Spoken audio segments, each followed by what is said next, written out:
Opel Zafira 2019 metai, 2 litrai, 110 kW, su išskirtinė gražia spalvytė, vieniem graži, kitiem ne, su kabliu, su tamsintais langais, 7 vietos, su didelė bagažinė, su naujomis grandinėmis, duosiu garantiją dėl grandinių, asmeniškai su grandinės defektu pirkau, jas pakeičiau, 1500 km aš jau asmeniškai pravažiavau. 277, duosiu VIN kodą, galėsi tikrinti, automate važiuoja idealiai, ventiliuojimo sėdynės, viskas tvarkinga,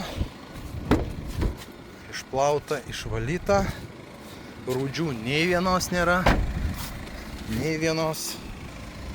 Pasižiūrėkit, niekur nieko nėra. Varikliukas dirba pasaka, važiuoja jokių problemų, išbandyta, pražiūrėta.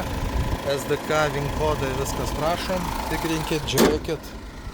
Iš kėbuliuko čia bamberiukas ir kapotėlis yra.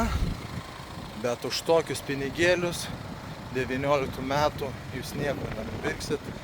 Toks rinkoje kainuoja, tarkim, sidabrinis ar juodas 6,5, tai meluoju 9,5, o šitas už 6,5. Tad 6,5, 2 litrai 110, o gal 125 patikslinsim skelbime, už 6,5 automatas, 7 vietų.